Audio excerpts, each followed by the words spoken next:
బైబిల్లో మొదటి కొరింథీయులకు రాసిన పత్రిక 12వ అధ్యాయం 9వ వచనంలో నా కృప నీకు చాలును, బలహీనతల యందు నా శక్తి పరిపూర్ణమగుచున్నది అని దేవుడు మాట్లాడడం చూడవచ్చు. మీరు నమ్ముతారా? మీ బలం, సామర్థ్యం, యుక్తి, శక్తి కాదు, కేవలం దేవుని కృప చాలు అని. అయితే వినండి, పిలిచిన దేవుడు నమ్మదగినవాడు. ఆయనే పిలిచాడు కాబట్టి ఆయనే సిద్ధపరుస్తాడు. నమ్ముతారా? ఈరోజు దేవుడు మీతోనే మాట్లాడుతున్నాడు. మరి ఈ రోజును దేవుని వాక్య ధ్యానంతో ప్రారంభిద్దామా?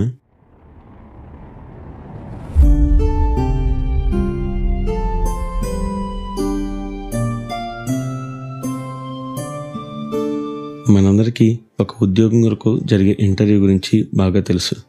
ఆ ఉద్యోగం ఇచ్చే మేనేజర్ మొదటగా ఉద్యోగిగా ఉండాలి అని ఆశపడే వ్యక్తిని నీ గురించి చెప్పు అని అడుగుతాడు. అయితే ఎక్కడైనా ఒక ఉద్యోగిగా అయ్యే వ్యక్తి ఒకవేళ ఆ మేనేజర్ను నేనెవరిని అని అడుగుతాడా? సరే, అడిగాడు. బహుశా ఆ మేనేజర్, బాబు నువ్వు సేల్స్ మ్యాన్వి అన్నాడు. అప్పుడు ఆ వ్యక్తి, అయ్యా నేను సేల్స్ మ్యాన్ అయితే మరి కస్టమర్స్ నన్ను నమ్మకపోతే ఎలా అని అడుగుతాడా? నాకు మాట్లాడడం చేత కాదు, మీరు మరో వ్యక్తిని చూసుకోండి అంటాడా? బహుశా ఇలా ఏ వ్యక్తి ఇంటర్వ్యూలో మాట్లాడు కదా. కానీ మీరు ఎప్పుడైనా దేవుడు మోషేని పిలిచినప్పుడు దేవునికి మోషేకి మధ్య సంభాషణ గమనించారా? ఆ సంభాషణ పై విధంగానే ఉంటుంది కదా. దేవుడు మోషేని పిలిచి, నువ్వు ఇశ్రాయేలీయులను, నా ప్రజలను ఐగుప్తు బానిసత్వం నుండి విడిపిస్తావు అని ప్రభువు చెప్పినప్పుడు మోషే చాలా ఆనందించి ఉంటాడు. కానీ వెంటనే నా వల్ల కాదేమో అని, నేను నోటిమాంద్యం గలవాడినని, నన్నుగాక మరో వ్యక్తిని పంపమని చెప్పడం చూడవచ్చు.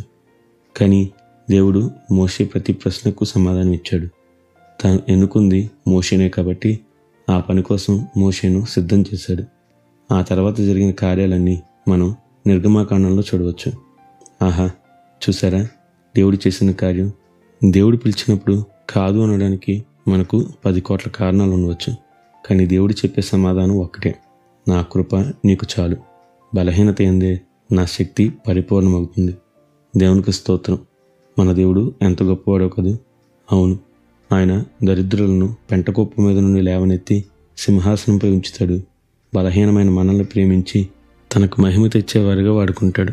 అందుకే నిత్యం ఘనత, మహిమ, ప్రభావములు యేసుక్రీస్తు నామమునకే కలుగునుగాక. ఆమేన్. హల్లెలూయా.